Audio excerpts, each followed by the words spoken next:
menjadilah seniman dan seniwati yang beretika. Sadurunge nembang ngaturke panuwun lan salam hormat kagem Bapak Kepala Desa, perangkat, para sesepuh, warga masyarakat Kanurejo, Bu Kesi. Monggo. Inggih Pak Dalang. Sugeng dalu. Assalamualaikum warahmatullahi wabarakatuh. Waalaikumsalam. Wah, matur nuwun sanget. Luar biasa Pak Dalang. Nggih. Dalu menika saestu kawontenan wonten ing Rengel mriki, ya Allah, kula jan seneng banget. Saestu kula ditanggap mriki dados pakurmatan ageng Pak Lurah. Awit napa? Remenan kula dalu menika medal. Apa sego? Apa? Nggih. Dadi setunggal warga masyarakatipun grapyak-grapyak semanak tur mboten celutak. Wah, sampean. Saestu sopan-sopan. Ping kalihipun para panitia anggenipun nyugata ngurmati kanca-kanca seniman iki wau luar biasa. Kula dugi pondokan para panitia monggo-monggo Bu Kesi. Monggo Bu Kesi mlebet pinarak Bu Kesi. Monggo dipun dhahar niki enten gedang enten napa-napa. Monggo Bu Kesi. Mongko durung enek apa-apa. Saking gupuhe panitia. Pramila saestu dalu menika kula ngaturaken panuwun ingkang tanpa upami kunjuk sepisan Bapak Kepala Desa Pak Yanto Sarung. Aja dimbuhe aja melu-melu ora. Ping kalihipun para sesepuh pinisepuh, para perangkat desa wonten ing Rengel Tuban mriki. Ping 3 panjenengan sedaya bapak-bapak, ibu-ibu, warga masyarakat Rengel mriki. Kanurejo. Mugi-mugi tansah pinaringan keselamatan lahir batin. Kabahagiaan lahir batin. Murah rezekinipun, gampang anggenipun pados sandang pangan nggih Pak, Bu. Matur nuwun, mugi-mugi taun ngajeng warga mriki tambah rezekinipun, sampun kesupen nanggap wayang malih nggih Pak. Oh, rutin. Matur nuwun. Panitia kaya ngono lho Bu Kesi, awake dhewe teko mau langsung lho daharan enake kaya ngono. Aku iki adate lek ning liyane Kanurejo iki asem-asem iki radoyan angger asem-asem, asem iki malah iki. Aku mending ngono. Nek kene aku mencoba walah segere kaya ngono. Urung bangsane apa mau sing ungkusan-ungkusan walah. Pepes. Ini munggah panggung iki lho suguhane bapak-bapak panitia juru ladi luar biasa tenan. Pokoke cekake arep mbledos ning weteng ya ning Kanurejo iki. Ayo. Lah nggih Pak. Lah nyuwun sewu niki lho gedange ageng-ageng. Sik to, arahmu iki ning endi arepe kok iso gedange ageng-ageng lho. Pisang. Oh iya. Mengko yen rantek ning kene arep tak gawa mulih ning Solo. Wah. Iki ketok iki pancen nadyan sinden kondang nih wis kawentar sinden Surabadok. Dadi anggere enek panganan ning panggung masuk tas. Lho Pak Dalang. Awake dhewe niku mboten kena munafik lho.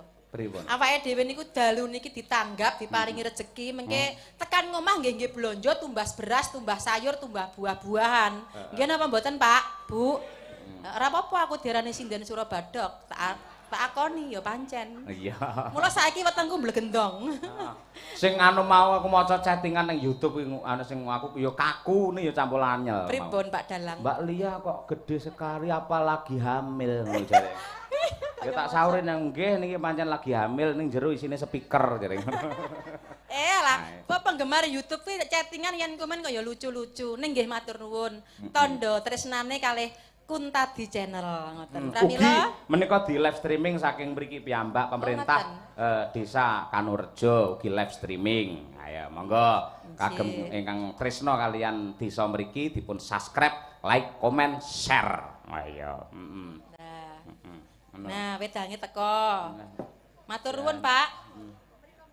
Wah, Pak. Oh, ya ampun. Nuwun nggih, Pak, kaya tewerusan to, Pak jenengan paringi daharan unjukan kaya ngono kuwi. Ayo, luar biasa. Ya wis ijolana tembang Bu Kesi, Pak Lurah ngersake Srihuning kok ya. Nggih. Tuban menika pancen terkenal kota Srihuning. Pramila tembangipun Srihuning Mustika Tuban. Karyanipun Rama Mara Sepuh kula, Bapak Haji Sukron Suwanda. Nggih, ya. Bapak edeke niki. Karo bojone dek-deke ora. Karo Pak Dalang apa kalih panjenengane karo bojone dheke. Wis, ha iya. Moko ya dosen lho. Ah iya. Lah nang omah ngono janjane pas enek tamu ngono ya basa mlipis jane. Ha iya. Monggo dipun unjuk Mas Dalang, monggo unjukanipun menapa? Menika wonten tamu saking Tuban nggih. Iya, ngene bar tamune kundur ninggali panjer langsung dheke menteleng karo panjere gorene kek. Ha iya wis. Ketok asline dheke kuwi. Dheke lho. Ayo. Boten, menika tandha tresna kula kalih jenengan. Kapan meneh aku iso guyon? Lho Pak, aku ya nang omah karo sampean kan basa. Ibarate aku rek ngladeni sampean wae dadak mlaku dodok.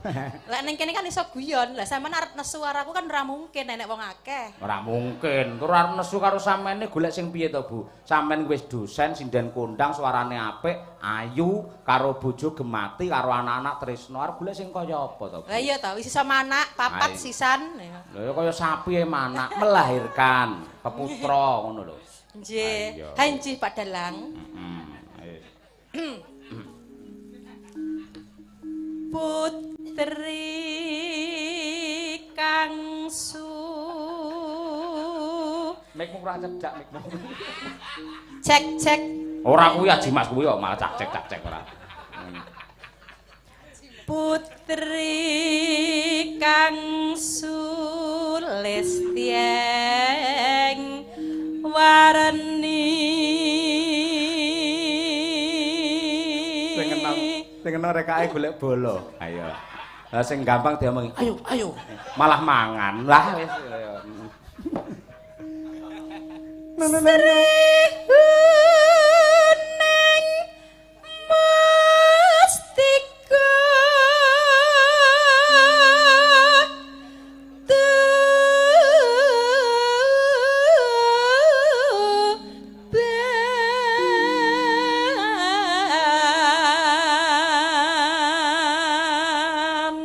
Cengkok ya digawe beda. Oh, lek Bukesi sugih variasi bangsa ngono-ngono kuwi. Iya no, ora mung cengkok tok.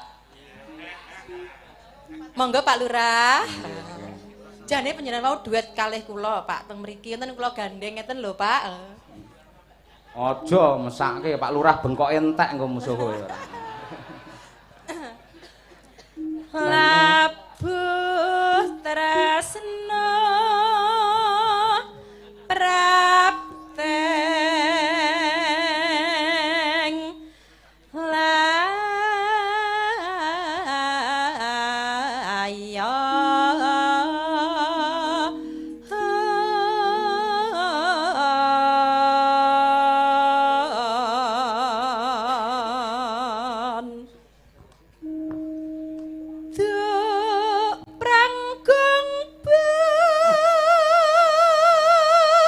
Cengkok enek. Lah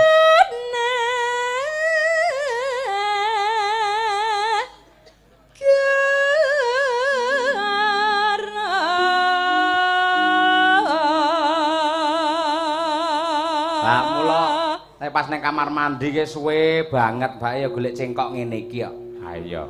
Kok suwe men to ning kamar mandi wae ya. Nano. Nano.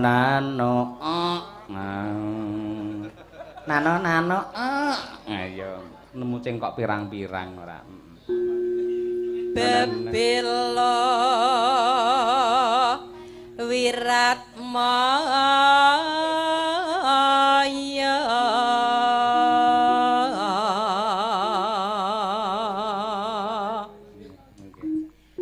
Rangi Rasri Huning gugur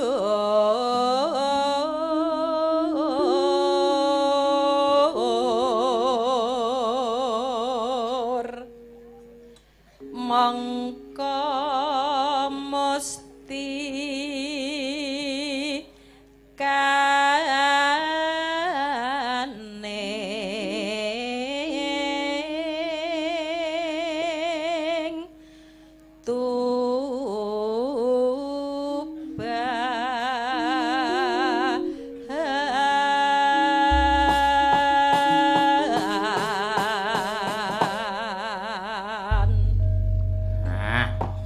dawanipun sampun dipun aturaken. Wah, jan aku kok kaget Bu Kesicing kok motek beda ki mau. Lagi krungu iki aku. Iki lan rada cicing kok gaya Yogyakarta ngoten lho. Oh, cara Yogya ngono kuwi. Ngurmati Pak Ibut ngono ya. Oh nggih. Iya. Nggih no. Nek Pak Ibut ra mangkat ora ditokke. Ha iya. Lah menika salah setunggal panjenengan menawi Presa Kisena Nugroho krawitane warga Laras nika wiyaganipun ingkang nomor kalih saking mriki pendemung. Ingkang gendut niki lho, Pak. Lemuni carcor ingkang gendut. Kuwi tak kon nang kene tak kon briefing pengrawit bagian kiwa iki lho. Carane ngono kuwi. Mau piye carane aja ngguyu tok ning suatu saat oh ana ngono kuwi barang. Ayam. Nggih, Mbah nuwun. Lho iki lho sing gampang wis dadi lho ya. Ayo elok isana. Iki mesti njaluk nembang anu iki, Gebir Loka bar iki dhek. Iya, heeh. Monggo Bu Kesi pamundhute Pak Lurah Sri Huning Mustika Tuban. Dados.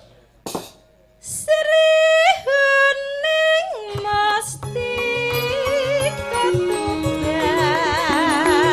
Laku tresna duweni sakaya pati.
Menika ugi wonten penonton, penggembira, pecinta seni budaya Jawa ingkang damel ageman kuning-kuning leret ireng. Oh niku saking Wayang Mania Community. Sejatine paguyuban pandemen wayang.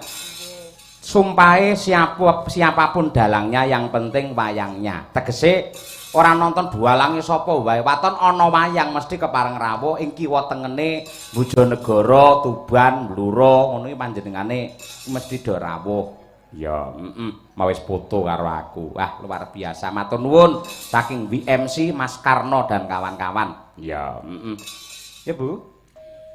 Katresnane wirat maya dipepiteng Sri Huning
Nggih. Wah matur nuwun sanget.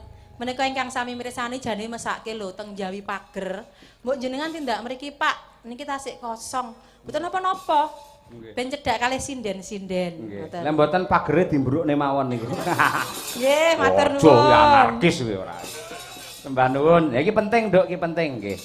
Pancen ya akeh sing wis kangen karo wayang kok. Ha iya, sematur nuwun banget rawuhe para sutresna budaya. Tolong Pak Dalang untuk diumumkan sinten ingkang kelangan amplop berisi uang. Nah, amplope tebal banget Pak Yoyok. Isine niki, wah nggih. Hubungi Pak Yoyok Dalang. Lah kok aku? Lah ndi iki terus? Golek aku tenan lha ndi? Oh. Oh, nggih. Wah, nggih. Wah, marahin terata Pak, kula kinten STNK apa SIM ilang ngoten nggih. Oh, nggih, sembah nuwun, nggih. Matur nuwun katresnanipun. Ya, Menawa kathah pamundhut bar iki nampilke bocah cilik iki selak ngantuk. Ya. Aja dumeh aku wong desa, nyuwun gending bangun desa mudune caping gunung. Nah, dari UD bersama 2. Pak Saikun Kanor, wae. Bangun desa mudhun ilir-ilir dari Bapak RW 01 Desa Kanorejo, nggih. Ugi saking Wayang Mania Community, nggih. Sik ning jero anune. Surate. Assalamualaikum warahmatullahi wabarakatuh. Waalaikumsalam. Wilujeng dalu Mak Cangik kula Mbah Sumid napa niki? Sumidar. Nggih, WMC badhe nyuwun tembang Sri Huning dipun bawani. Lan tembang Rengu, tembang menika kagem kanca-kanca WMC lan SKCK. SKCK iki apa? Sedulure Ki Cahya Kuntadi. Uga kadang-kadang Sencaki Sutresna Cahya Kuntadi. Nggih. Salam budaya. Nggih, matur nuwun, Mbah. Ya. Yo diaturake sitok-sitok, Nduk, sampean jumeneng, Nduk. Ya. Iki ket sore iki mesake ya. Kaya apa?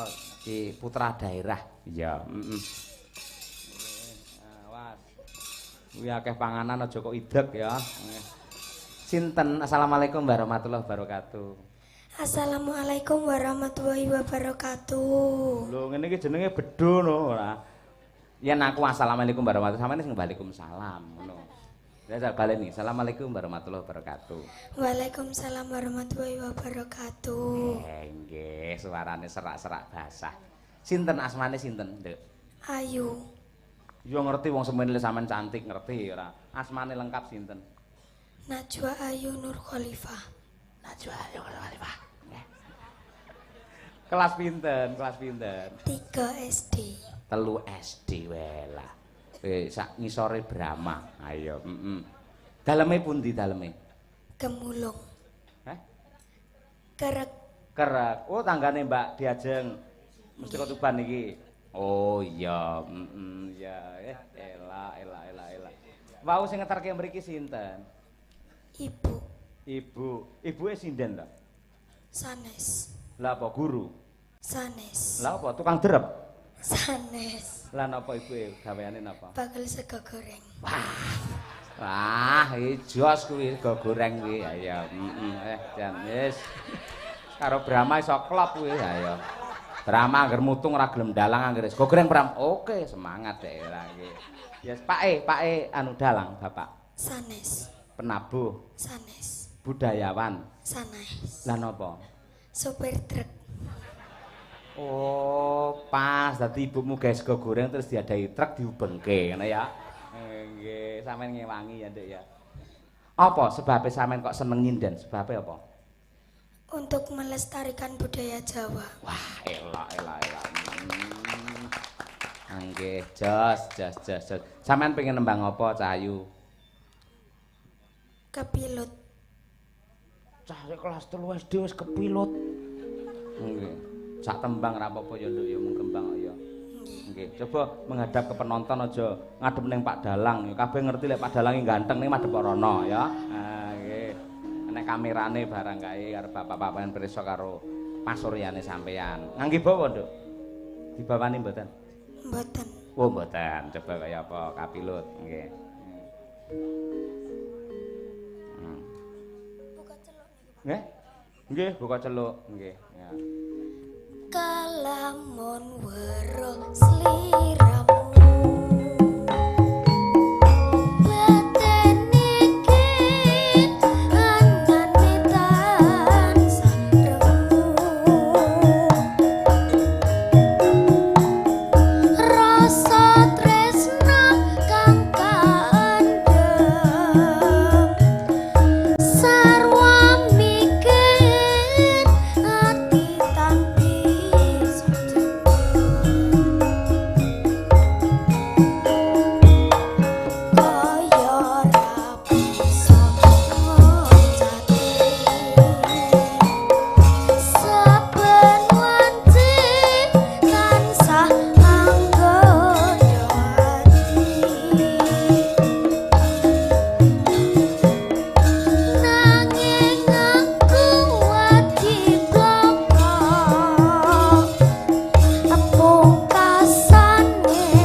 Jangan kelompok dari Indro.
Dilanjut ya, dilanjut. Ula sawah sapa Tata nawa ate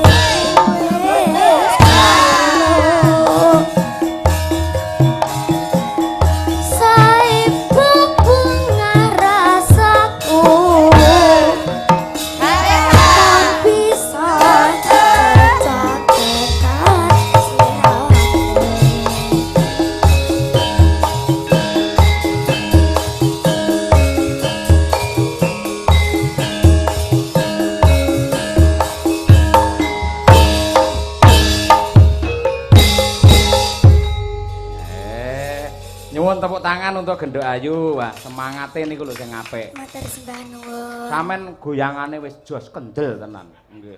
Ini ya kuwi lek sabuan rada kenceng lek mlotrok jarike cilaka nggih. Kali ibuke kan ngancingi karo weteng ngono, dadi kancing lebokne weteng set ngono kuwi. Ayo. Elok sampeyan ning suarane dijaga ya, Nduk. Dadi aja dahar es, ya, ngerti ta? Es kuwi aja, banyu entah aja, ya. Terus gorengan aja. Pun mboten mam niku Pak.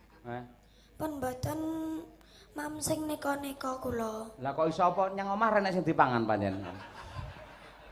Iya bener, dadi gorengan aja ya, Nduk. Wajan umpreng aja dipangan ya. Nah, mboten kaya sing lho akeh lengane ngono kae lho ya. Lek iso pancen pengen gorengan ya sithik nggih, tombo pengin yen mboten kok terus dikeki tisu diremet-remet ngoten terus tisune dipangan. Anune gorengane dipangan ngoten nggih. Elok sampean. Jan.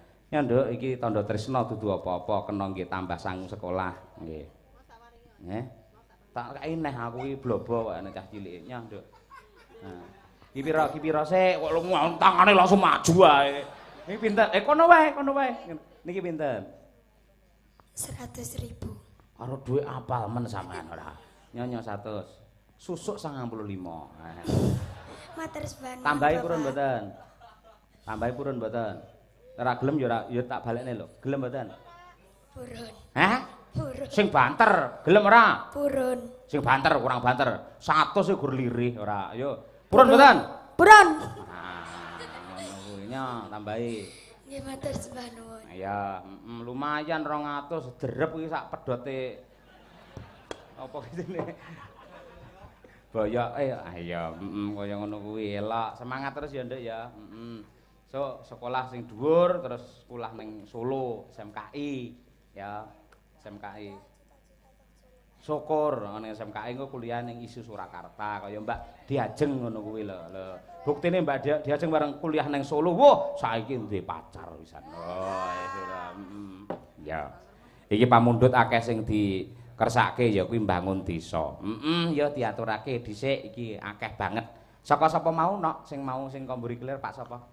Pak Marno panitia. Lho, Pak Marno bareng kok ya ngersake ya Pak jenengan nggih. Iya, nggih Sanes niku Pak Marnoson. Oh iya.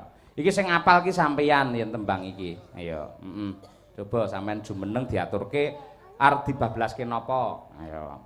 Podang kuning. Podang kuning, nggih. Napa?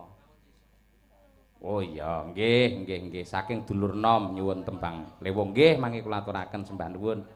Ya nok ngadeg sik nok iki piye iki? Ayo iki lek daerahmu iki sing apal sampeyan iki. Bangun desa iki garape piye ngono terangno. Nah niki anak kula pek teng Solo, asline saking Kerek Tuban niki Diajeng. Nah, Mustika Tuban. Nggih.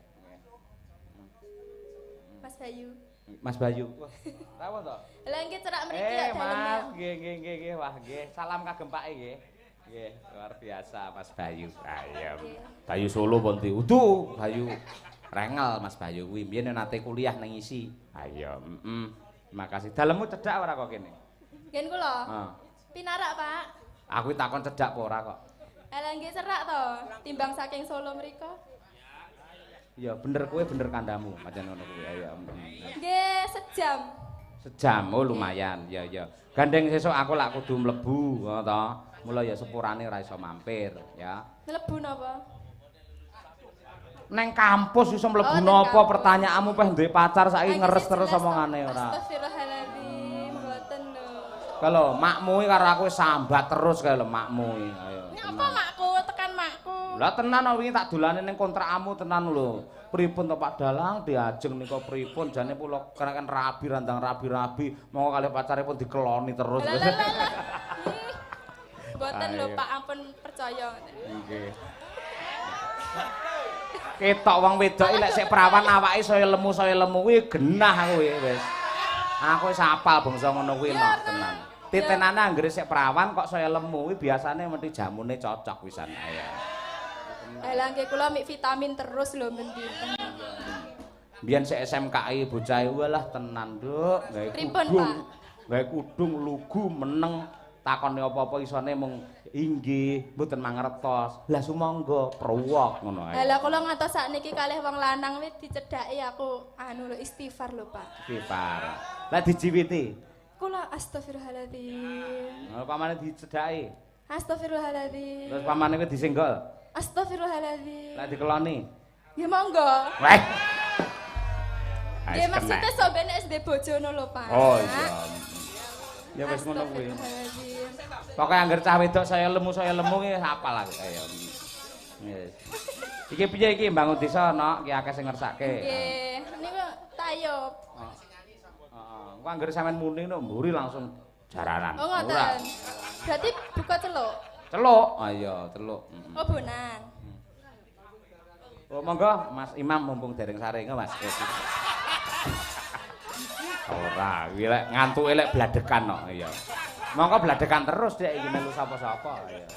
Ya Mas, cobi Mas, menti.